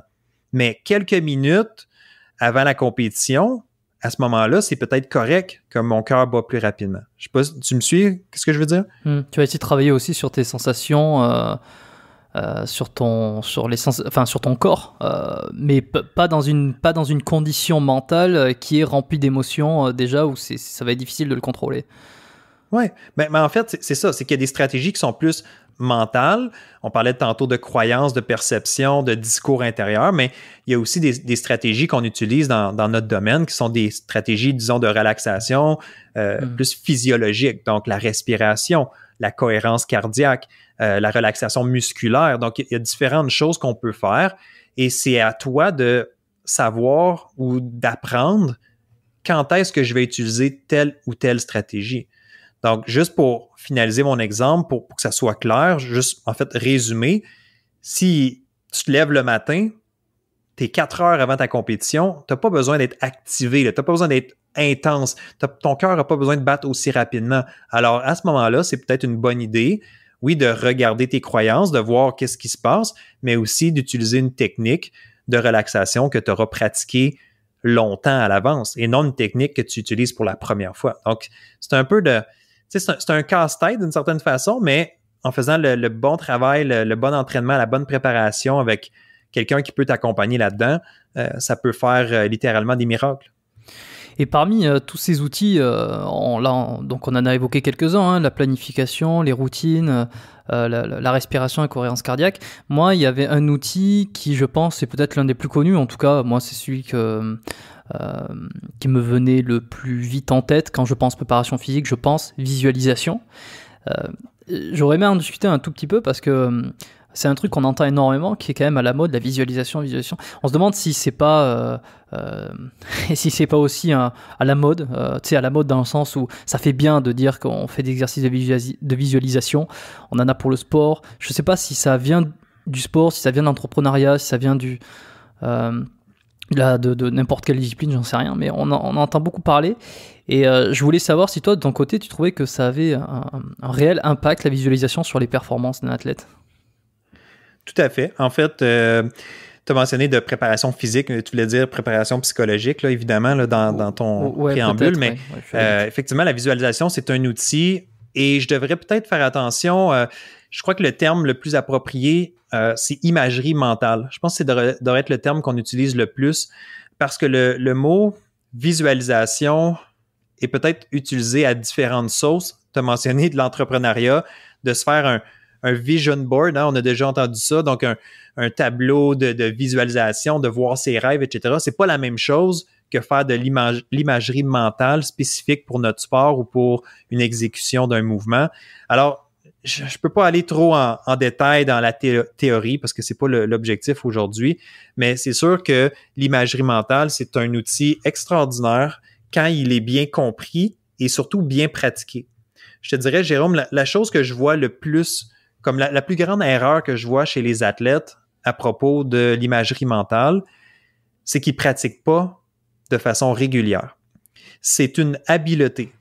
Okay? C'est pas juste quelque chose que c'est comme un vélo. Je suis capable d'embarquer sur le vélo, faire du vélo et c'est beau, c'est réglé. En fait, je ne suis pas certain que c'est un bon exemple parce que le vélo, il a fallu que tu développes tes habiletés, il a fallu que tu pratiques. Donc, la visualisation, c'est quelque chose qu'il faut entraîner. C'est pas tout le monde qui est à l'aise à voir des images claires dans sa tête, à être capable de se projeter, à vivre les choses. C'est pas tout le monde qui peut faire ça facilement et naturellement. Donc, moi, quand les gens me disent « Ah, mais Jonathan, ça fonctionne pas, la visualisation ou l'imagerie, j'y arrive pas », bien, ma première question, c'est est-ce que tu l'as pratiqué de façon régulière? Est-ce que tu t'es vraiment engagé dans cet outil-là, dans cette habileté-là? Et pourquoi j'aime mieux ou pourquoi on a tendance à utiliser le mot plus imagerie mentale? C'est que visualisation, ça nous amène aussi au mot visuel. On pense que c'est juste de se voir dans sa tête. Mais c'est beaucoup plus que ça. Faire de l'imagerie mentale, c'est vraiment de se projeter, c'est vraiment, en fait, d'utiliser l'ensemble de ses sens. Aux dernières nouvelles, on en avait 5. Hein? On a la vue, l'odorat, le toucher, le goût et l'ouïe. Tu me suis?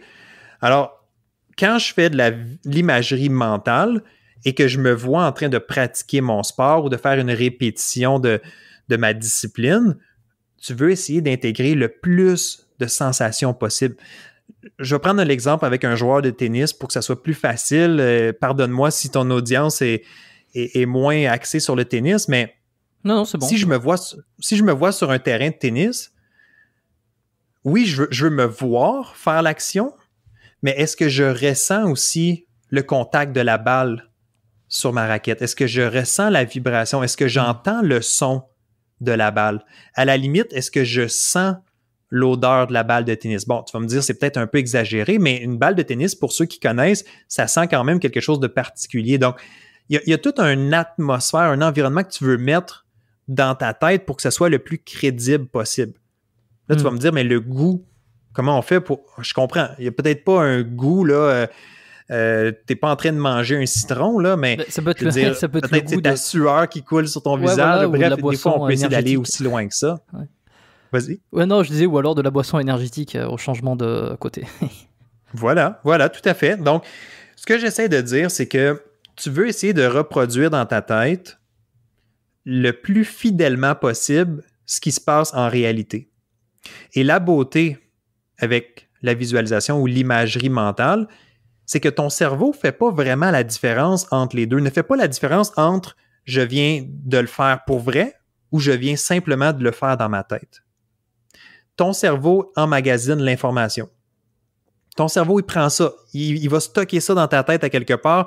Chaque répétition que tu fais dans ta tête, si elle est réelle, si elle est crédible, si elle est vraiment, en anglais, on dit vivid. Tu sais, comme tu la vis pour vrai, là, tu la sens, là. Chaque fois que tu fais ça dans ta tête, ton cerveau emmagasine ça et tu te sens davantage prêt, tu te sens davantage... En fait, il y a des connexions neuronales qui se font dans ton cerveau, comme quand tu fais une répétition sur le terrain aussi, évidemment, dans ton cerveau emmagasine tout ça. Donc, c'est sûr que si tu es dans une situation présentement, disons que tu es en pause de ton sport ou tu es en entre-saison de ton sport, puis que tu ne peux pas pratiquer ou tu n'as pas de compétition, ben c'est un bon moment pour utiliser l'imagerie mentale, pour te garder vraiment, disons, en mode un peu plus compétition, pour garder des bonnes références. Présentement, j'ai des joueurs de hockey durant la pause estivale. Ces joueurs de hockey-là, oui, ils vont continuer leur entraînement physique, vont aller dans le gym, mais ils vont marquer 25-30 buts par jour. Là, tu me dis, ben c'est quoi le rapport 25-30 buts par jour? Ils vont, dans leur tête, imaginer 25 à 30 façons différentes de marquer des buts à tous les jours. Pourquoi? Juste pour continuer à nourrir ça, juste pour continuer à avoir cette confiance-là, pour continuer à bâtir, disons, les connexions. Et je ne sais pas si tu vois où je veux en venir, mais plus tu répètes des choses dans ta tête, plus c'est ancré et plus ça va être facile de reproduire ces actions-là par la suite. Donc, mon joueur de hockey qui marque 25 buts par jour, donc qui fait de la visualisation ou de l'imagerie à tous les jours, quand il va arriver sur la glace, puis qu'il va recevoir une passe sur la palette, puis qu'il est prêt pour prendre un lancer, il va probablement déjà l'avoir vu, ce scénario-là, dans sa tête. Donc, qu'est-ce qui va arriver?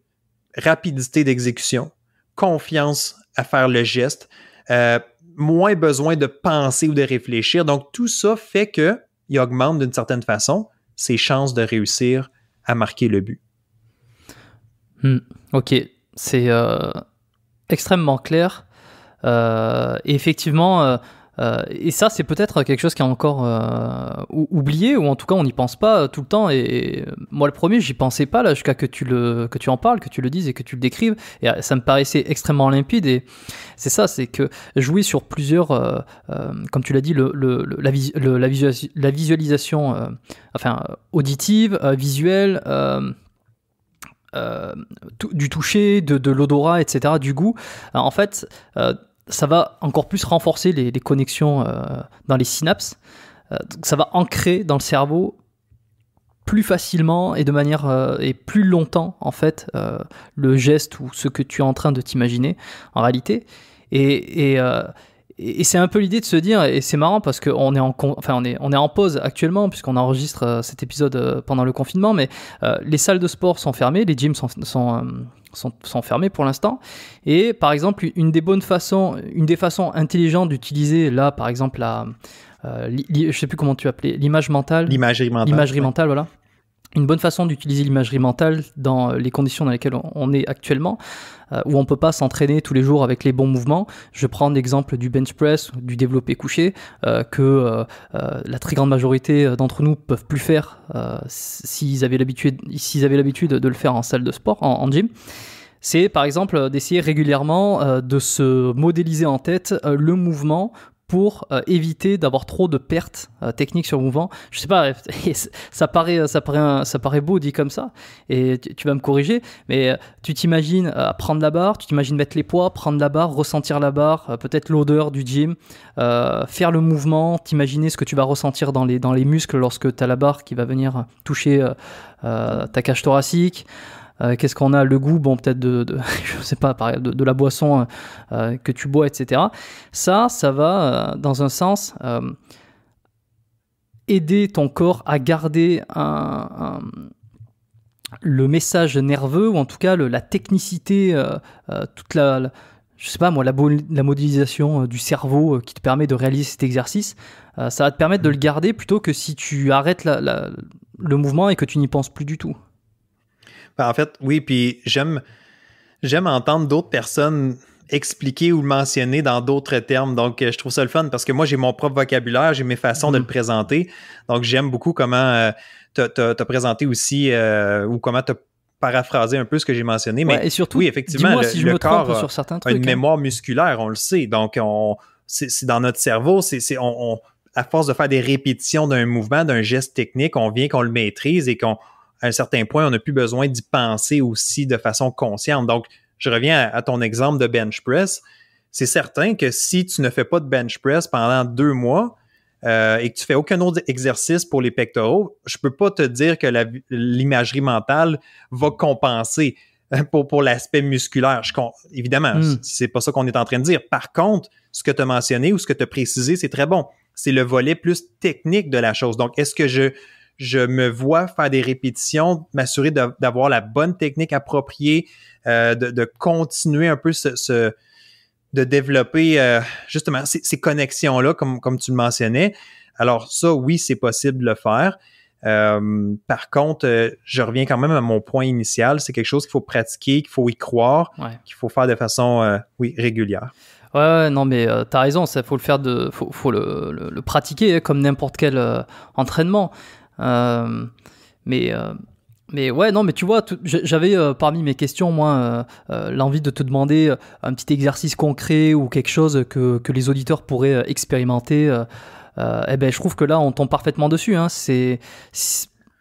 Parce qu'on va être d'accord sur des exercices comme le développé couché, comme le bench press, les tractions ou chin-up, pull-up. Ou d'exercices, on va dire, qui demandent un peu de technicité. Je pense à l'haltérophilie aussi, avec des choses comme le snatch,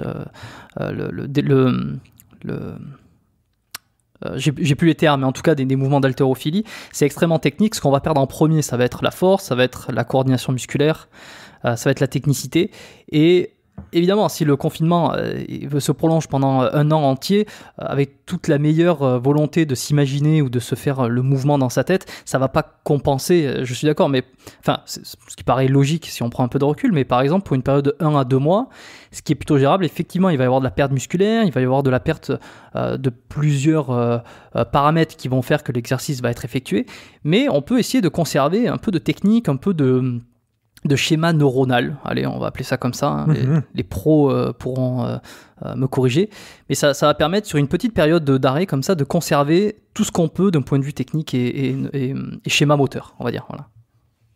Ouais, puis en fait, c'est que la visualisation ou l'imagerie mentale est vraiment très bonne, très utile pour justement le perfectionnement technique. Donc, des choses plus compliquées, des gestes qu'on veut mémoriser, comme on expliquait tantôt. Mais ça peut être aussi de se préparer à gérer les prochaines compétitions. Donc, un jour ou l'autre, effectivement, on va sortir du confinement, on va reprendre nos activités, il va y avoir des compétitions. Donc, je peux présentement commencer à faire un entraînement mental, donc d'utiliser l'imagerie mentale et de me projeter en compétition et de voir comment je veux être en compétition. Est-ce que je vais être calme, en contrôle? Comment je veux gérer une journée de compétition? Comment je veux me sentir durant mes exercices ou si je monte sur la scène ou peu importe le sport que tu pratiques? Donc, présentement, on peut faire ça aussi comme travail. Donc, l'imagerie mentale, je suis toujours tenté de dire visualisation. En fait, c'est presque un synonyme pour moi, là, mais pour revenir à l'imagerie mentale, c'est il y a différentes fonctions. Donc, perfectionnement d'un geste, d'une habileté technique, certainement, on vient d'en parler. Est-ce que la visualisation, l'imagerie mentale peut me servir aussi en termes de motivation? Effectivement. Donc, si tu as une compétition qui arrive bientôt ou quoi que ce soit, ben, tu peux t'en servir, ou même le jour de la compétition ou les minutes avant la compétition. C'est un bel exercice à faire. L'imagerie mentale peut aussi me permettre à bâtir ma confiance. Bref, il faut juste que tu te poses la question, quelle est mon intention derrière ça? Si tu veux éviter de perdre, je cherche le bon terme, là, mais le rythme d'une journée de compétition, ou si j'ai oublié de perdre mes bons réflexes, etc., ben, c'est un bon outil à utiliser.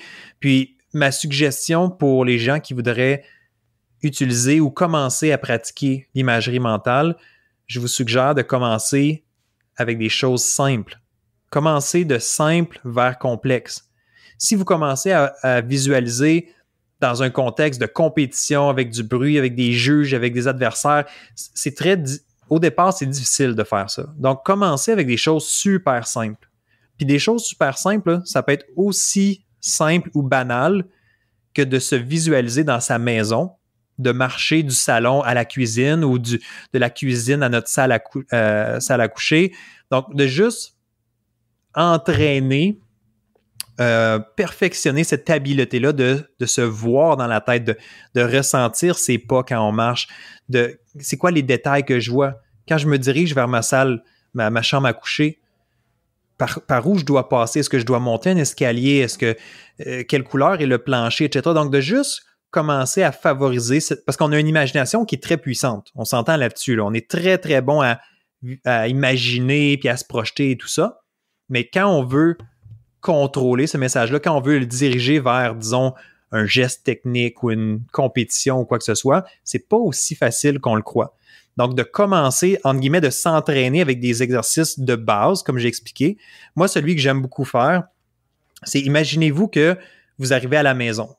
Donc, que vous soyez en appartement ou vous avez une maison ou un semi-détaché, peu importe, vous arrivez chez vous, qu'est-ce que vous voyez quand vous arrivez à la porte d'entrée?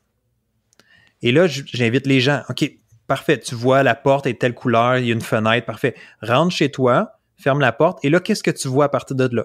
Et là, tu commences à te promener comme ça d'une pièce à l'autre et de naviguer dans ton environnement.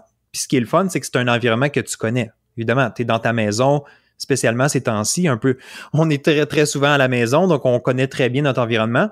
Ben, peut-être que tu vas réaliser que tu ne le connais pas si bien que ça ou qu'il te manque des détails. Donc, c'est le fun de faire cet exercice-là et d'essayer de le vivre, d'entendre, etc. Plutôt, c'est ça. Plutôt que de commencer avec le volet sportif, des fois on est un peu moins, c'est un peu plus difficile à visualiser. Je ne sais pas si je t'ai perdu, là, mais j'espère que c'est assez simple pour que les gens puissent dire, OK, la visualisation, c'est pas juste dans le sport, mais je peux me servir des exemples du quotidien ou d'expériences que je vis au quotidien parce que je les vis souvent, puis c'est facile. Et ensuite, quand je vais être meilleur à faire de l'imagerie mentale, là, je vais être capable de l'apporter dans un contexte sportif et je vais combiner qu'est-ce que je fais comme entraînement physique. Hein? Disons que tu t'entraînes en gym et tout ça. Je vais continuer à faire ça, mais je vais aller ajouter des répétitions mentales. Donc, c'est comme un extra que tu fais, mais qui ne te coûte pas au niveau physiologique, au niveau énergie. Donc, dans les périodes de récupération, c'est un bon moment pour faire de la visualisation ou de l'imagerie. C'est un petit peu comme le muscle de la visualisation que tu vas entraîner pour qu'il devienne de plus en plus fort et de plus en plus disponible à faire des choses de plus en plus grandes, en fait. Mais c'est une bonne idée de s'exercer déjà sans forcément dans son activité, dans quelque chose de très technique, mais déjà... comme tu l'as dit, là, s'imaginer, rentrer, voir les choses à leur place, etc. Ça permet un peu de muscler le muscle de la visualisation, finalement. Oui, en fait, merci. J'aurais pu résumer ça en une phrase ou deux, comme tu viens de le dire. Malheureusement, j'ai peut-être fait un long détour, mais je voulais que ça soit clair, puis je voulais même donner justement un exercice concret à faire, là, que les gens, des fois, ils pensent ou qu'ils ne pensent pas faire. Donc, muscler le cerveau de la visualisation, effectivement, on pourrait résumer ça en quelques mots. Non, mais c'était hyper clair. J'essaie des fois de reformuler un petit peu à ma sauce pour être sûr d'avoir bien compris de quoi il s'agit, parce que justement, des fois, c'est cette manière que je me rends compte que j'ai pas totalement saisi l'idée. J'avais une dernière chose avant de passer au dernier sujet. On voit de plus en plus d'athlètes ou de sportifs, que ce soit à la télé, n'importe où, qui ont un casque sur les oreilles, qui ont des écouteurs, qui écoutent de la musique avant un tournoi, avant leur compétition. Qu'est-ce que tu penses, toi, de l'utilisation de la musique, justement, que ça soit d'ailleurs comme source de motivation, de concentration ou autre? Voilà, je pense que tu l'as mentionné. Chaque personne, chaque athlète va trouver ce qui lui apporte quelque chose de bénéfique. Et la musique, c'est clairement quelque chose que les athlètes s'approprient. On le voit. Faut faire attention. Il y a certains athlètes qui vont porter leurs écouteurs sans nécessairement écouter de la musique parce qu'ils ont un commanditaire, un sponsor, puis ils doivent les porter. Il y en a d'autres qui vont vraiment écouter de la musique pour vrai parce que ça va leur permettre de se motiver, d'être dans une certaine bulle, etc. Alors, il n'y a pas de réponse définitive. Chaque personne doit trouver si c'est positif ou non pour elle. Il faut choisir aussi, je dirais, le type de musique. Donc, si tu as besoin disons que toi, tu es une personne déjà nerveuse à la base, ben peut-être que tu as besoin d'écouter de la musique un peu plus relaxante, un peu plus mollo, comme on dit, donc pour juste te calmer. Tandis que si tu es une personne qui est plutôt cool dans la vie, peut-être que tu as besoin d'une musique plus entraînante qui va te donner un certain niveau d'énergie que tu as besoin. Donc ça, c'est vraiment, comment qu'on dirait, c'est très personnel à chaque personne. À chaque personne, ouais. C'est très privé. Chaque personne doit trouver ce qu'ils ont besoin. Il y a des recherches qui ont été faites à ce niveau-là. Est-ce que la musique peut améliorer la performance, disons, dans des sports, soit d'endurance, des sports comme le vélo, la course à pied, etc. Donc, ça, il y a sans pouvoir te nommer exactement des recherches, je sais qu'il y a des recherches qui ont été faites et qu'il y a un certain effet positif. Donc, il faut voir aussi, disons, pour un coureur, course à pied, peut-être plus amateur, ben de se changer les idées, de se distraire, d'écouter de la musique, ça peut être bon, ça peut être entraînant et ça peut faire oublier, disons, la douleur dans les jambes en fin de course. Donc ça peut être un outil. Et ouais. Oui. Non, j'étais en train de réfléchir, je me disais aussi, est-ce que ça pourrait servir comme un ancrage en fait, c'est-à-dire que tu peux écouter la musique dans une situation où, par exemple, imaginons tu es bien dans ton lit, tu es bien dans ton lit, tu es relaxé, tu es pas en compétition, tu vas écouter un type de musique ou alors une musique en particulier que tu vas associer à une émotion de bien-être, de calme, et cette musique-là, ensuite, quand tu vas aller écouter, j'imagine avant avant un tournoi ou avant quelque chose de stressant qui va te mettre dans le stress, le fait d'écouter cette musique, ça peut te remettre dans l'émotion dans laquelle tu t'étais ancré lorsque tu l'as écouté lorsque tu étais dans le lit, par exemple. C'est un truc qui me vient comme ça. Tout à fait. Oui, tout à fait. En fait, des techniques d'ancrage comme ça, que ce soit un mot-clé, que ce soit une image, que ce soit une séquence dans ta tête, que ce soit de la musique, effectivement, il y a des choses qui peuvent être faites en ce sens-là. Moi, particulièrement, j'ai quelques athlètes là, de mémoire là, qui utilisaient, disons, une chanson en particulier. Donc, j'ai un athlète en tête là, qui est en karaté. Karaté, c'est un sport, disons, la portion combat. Là, donc, c'est un sport quand même qui est intense. Ça demande du courage, ça demande de la détermination. Faut que tu sois très vigilant, très attentif, etc. Donc, cet athlète-là, on a parlé de routine un peu plus tôt. Donc, tout son processus, toute sa préparation se terminait avec une chanson en particulier. Donc, une chanson que pour lui, ça lui parlait, ça lui donnait l'énergie, la motivation, l'inspiration. Ça le mettait dans une confiance, peut-être un peu d'arrogance en lui qui est pas je vais faire attention quand j'utilise ce mot-là sans donner de contexte, mais c'est correct d'avoir un certain niveau d'arrogance. Là, je pourrais peut-être élaborer plus tard ou un autre épisode. Là. Mais bref, ça amenait cette personne-là, cet athlète-là, dans les bonnes dispositions pour performer. Alors, cette chanson-là spécifique, il l'utilisait avant chacun de ses combats. Alors, lui, il a trouvé que ça l'aidait, que ça fonctionnait. Il l'a testé. Ça a apporté des résultats et il continue de le faire. Donc, encore là, c'est très personnel. Chaque athlète, chaque sportif doit trouver des petits trucs, mais la musique, effectivement, ça a un effet directement sur notre humeur, sur notre, je dirais, sur notre niveau de bonheur en général. Donc, tandis qu'il y a d'autres personnes que, au contraire, pas de musique, pas d'écouteurs, c'est pas quelque chose qui les intéresse. Et il faut respecter ça aussi. Donc, c'est chacun sa recette, comme je dis.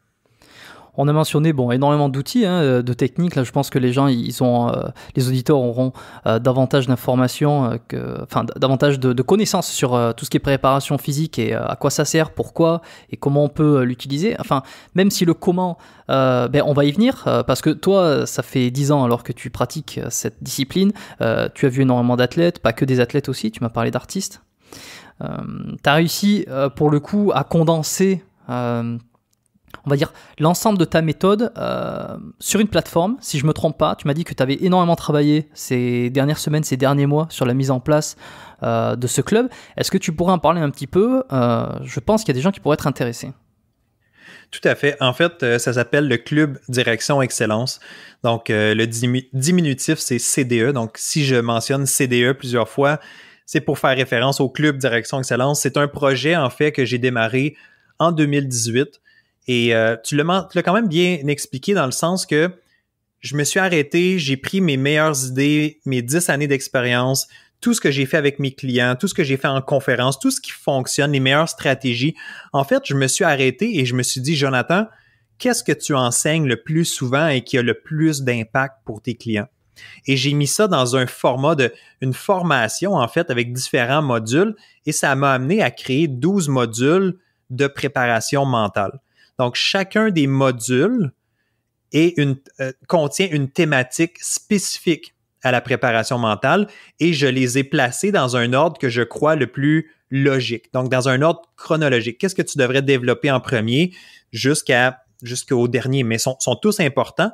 Mais moi, de mon expérience, de ma façon de voir les choses, puis en fait, chaque professionnel dans mon domaine pourrait avoir une approche complètement différente, puis c'est correct. Mais moi, je propose celle-là ici. Je suggère aux gens de suivre le parcours qui est proposé et une fois que tu as passé à travers tout ça, tu es allé chercher, parce qu'il y a un module, disons, sur la confiance, sur la concentration, sur la préparation à la compétition. Qu'est-ce que je fais après les compétitions? Comment je gère les distractions? La gestion du stress, évidemment, il y a un module complet là-dessus. La visualisation, l'imagerie mentale, il y a un module complet là-dessus. Donc, l'athlète va vraiment chercher une fondation solide sur l'ensemble des éléments. Et une fois que tu as terminé ton parcours, là, tu es beaucoup mieux. C'est clair, ça va changer positivement tes performances. Mais 2, tu comprends beaucoup plus aussi qui tu es, qu'est-ce que tu as de besoin et dans quel aspect tu dois aller travailler davantage. Donc, je n'avais pas réalisé, disons, que mon discours intérieur minait autant que ça ma confiance ou ma performance. Donc, je sais que je dois aller faire plus de travail là-dessus. Tu comprends? Fait que ça te donne vraiment une belle vision d'ensemble. C'est un programme qui est en ligne, donc que tu peux suivre à ton propre rythme. Donc, c'est pas quelque chose que j'enseigne en direct avec toi, c'est quelque chose que tu consommes à ton rythme. Il y a des gens qui vont investir 1 heure par semaine, il y a des gens qui vont investir 1 heure par jour. Ça dépend vraiment de ce que toi, tu recherches, mais c'est une plateforme d'abonnement. Donc, toi, tu joins le Club Direction Excellence, tu payes ton abonnement pour le mois, tu consommes ce que tu veux, tu vas chercher les informations, tu as des exercices. Évidemment, tu es très bien accompagné. Tu as un cahier d'exercices, tu as des stratégies à mettre en place. Moi, je te guide là-dedans une capsule à la fois. Donc, c'est des capsules vidéo.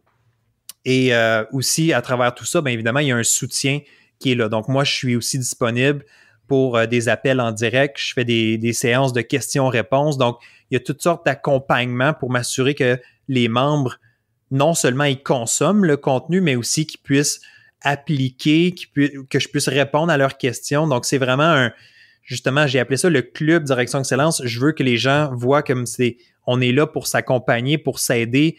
Il y a des athlètes de tout horizon. Actuellement, il y a des athlètes, oui, au Canada, mais il y a des athlètes aussi européens. Donc, ça fait une belle diversité. Puis, quand tu as terminé, quand tu sens que tu ne retires plus de valeur du Club Direction Excellence ou tu sens que tu es prêt à passer à autre chose, ben tu te désabonnes et c'est tout. Donc, c'est pas un engagement à long terme, c'est un paiement mensuel, super facile, très accessible pour être honnête. Et c'est c'est la meilleure façon que je peux accompagner les athlètes présentement.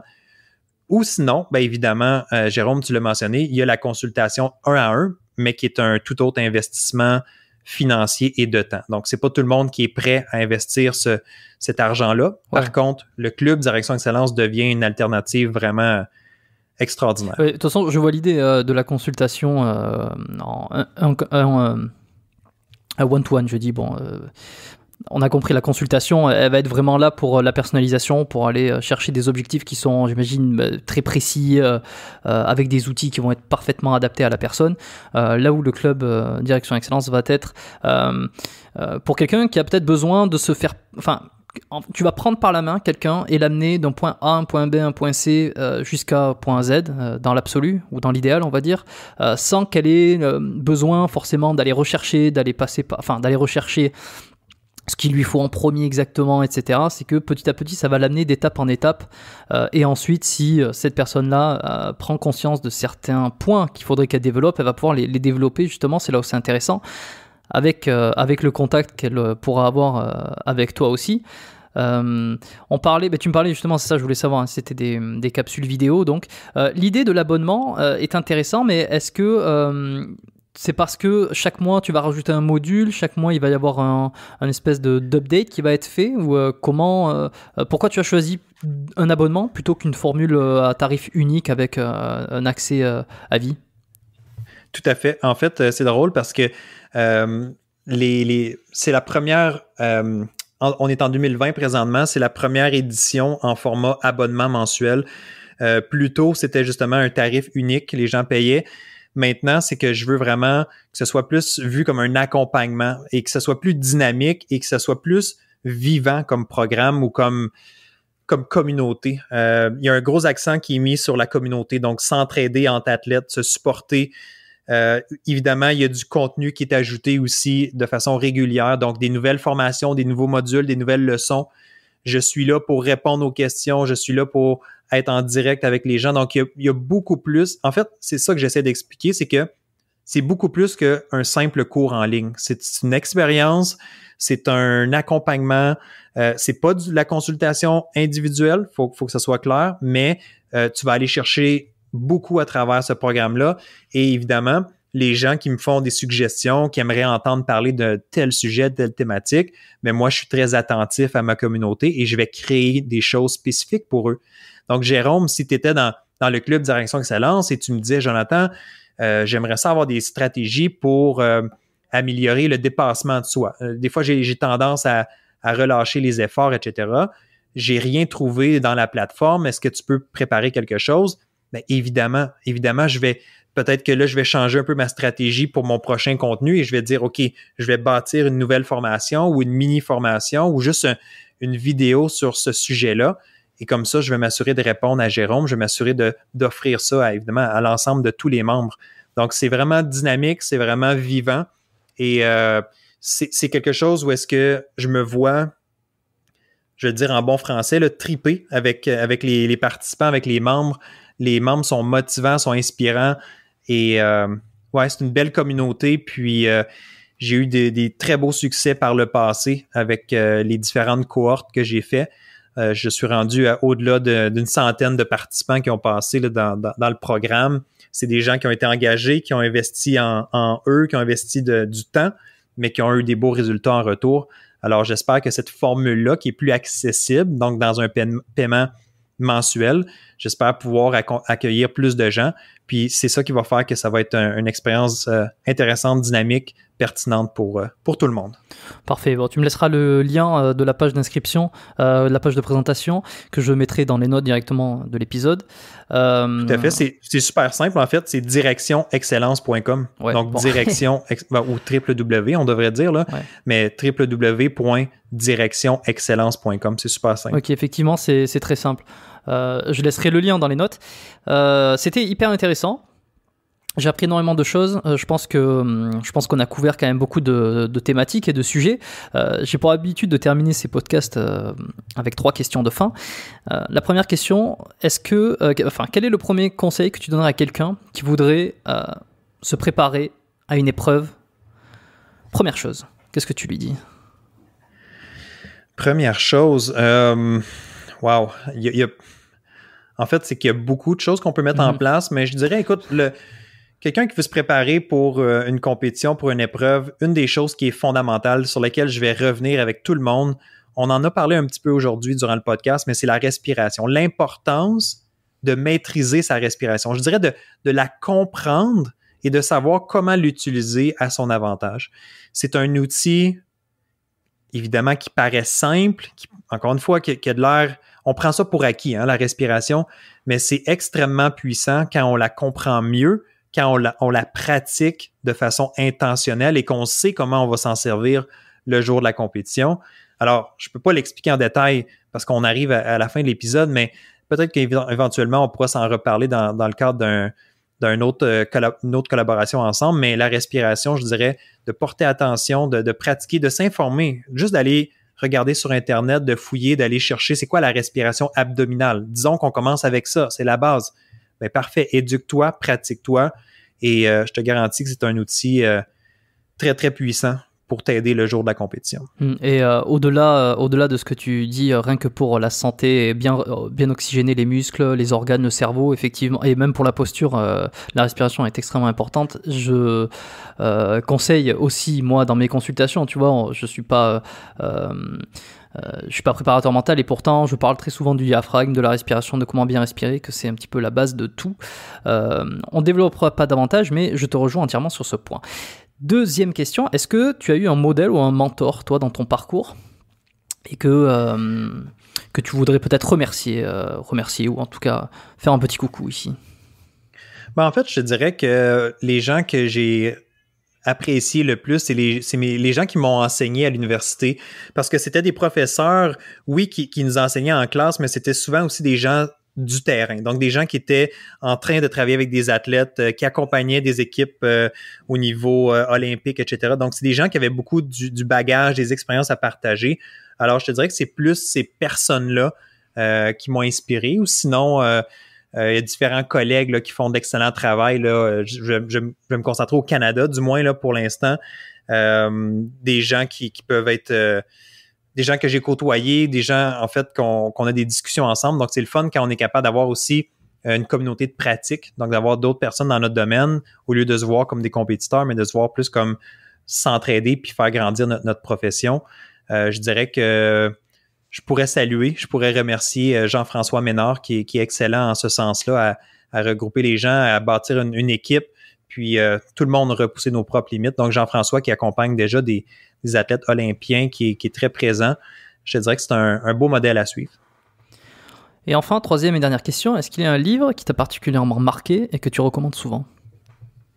Le livre que je recommande le plus souvent, pour être honnête, en fait, c'est un livre en anglais. J'ai pas beaucoup de livres francophones à recommander. Pas qu'il n'y en a pas des bons, c'est que ma lecture est plutôt dans le volet anglophone. Mais le livre, là, quelqu'un qui voudrait commencer à s'éduquer à vraiment à faible coût, là, un livre qui va vous coûter, je sais pas moi, 20-25 $ peut-être, ça s'appelle Mind Gym, donc M-I-N-D, donc ton esprit, Gym, G-Y-M. Okay, donc, le gymnase de l'esprit ou le gymnase mental, on pourrait résumer ça en français. Je ne crois pas qu'il existe en français. Si oui, je ne l'ai jamais vu, mais c'est un livre super simple qui se lit rapidement, des petites sections, donc 3-4 pages sur un sujet. C'est pas, je veux pas diminuer sa qualité, mais c'est relativement simple, c'est accessible, c'est une belle introduction, je dirais, à tout le volet mental. Il y a des belles citations, puis il y a des exercices simples à faire là-dedans. Alors, Mind Gym, ça serait ma suggestion comme premier livre, disons. Super, ben je laisserai la référence dans les notes de l'épisode, dans la description, pour ceux qui veulent aller voir. Écoute, je te remercie d'être passé sur l'émission.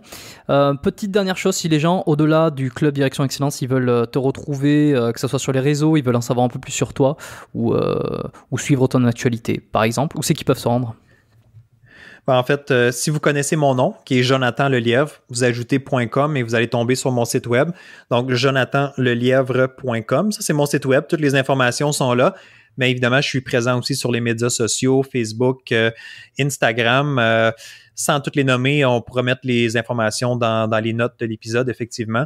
Mais je suis un peu présent partout. Mais aussi, si tu me permets, Jérôme, je peux aussi parler rapidement du podcast Direction Excellence. Donc, il y a le club Direction Excellence, mais il y a aussi le podcast qui est arrivé avant, en fait, dans la progression. Donc, moi aussi, j'ai j'ai un podcast présentement qui est publié, en fait, dans mon cas, à chaque 2 semaines. Alors, si vous écoutez déjà un podcast, vous êtes ici à l'écoute, c'est que vous comprenez où aller chercher vos épisodes. Alors, vous pouvez chercher pour Direction Excellence. Il est disponible sur la plupart des plateformes, je dirais. Bah écoute, parfait, hein, je laisserai ça dans les notes aussi, comme ça les gens auront tous les liens pour aller te retrouver, pour aller écouter ton podcast. Ceux qui ne sont pas du tout habitués. Et ceux qui sont pas habitués à écouter des podcasts, bon, ils sont peut-être pas ici en ce moment, mais sinon, oui, effectivement, je veux dire, les gens qui écoutent actuellement le podcast sur Spotify ou Apple Podcast ou peu importe l'application, finalement, ils pourront aller facilement retrouver ton émission. Et puis, ils pourront peut-être aussi découvrir un peu plus, d'un peu plus près, un peu plus profondément la préparation mentale, les outils, les grandes idées, avant de peut-être passer au stade supérieur, à savoir de se former avec toi, que ce soit en one-to-one ou à travers ta plateforme. Je crois qu'on a tout dit. Jonathan, merci d'avoir consacré du temps à cet épisode. Est-ce que tu aurais quelque chose à rajouter pour terminer, ou est-ce que tu as un dernier message que tu voudrais faire passer? En fait, oui, je voulais juste te dire merci. Merci pour d'avoir pris le temps. Et je vais te féliciter aussi pour ta persévérance, parce que les gens, ils ne le savent peut-être pas, mais quand on est créateur d'un podcast et qu'on a des invités, c'est pas toujours facile d'arriver et de trouver le bon moment, le bon timing. Et tu as été très persévérant avec moi, dans le bon sens du terme, là. Ça fait déjà plusieurs mois qu'on essayait de se trouver un moment pour se parler. Ça fonctionnait pas. Donc, tu m'as relancé et aujourd'hui, on a finalement fait une entrevue ensemble. Puis, c'était vraiment bien. Tes questions étaient bien préparées et tout ça. Donc, moi, j'ai vraiment aimé l'expérience. Puis, comme tu le mentionnais, s'il y a des gens qui sont plus curieux, qui veulent en apprendre plus sur la préparation mentale, le volet psychologique, bien évidemment, c'est ce que je fais. J'offre beaucoup de contenu gratuit et tout ça. Donc, j'invite les gens à me suivre et à me contacter au besoin. Excellent. À bientôt, Jonathan. Merci. Merci d'avoir écouté cet épisode jusqu'à la fin. J'espère maintenant que le monde de la préparation mentale n'a plus aucun secret pour vous. Si vous êtes intéressé par les services de Jonathan ou à rejoindre son club, vous retrouverez tous les liens directement dans les notes de l'épisode.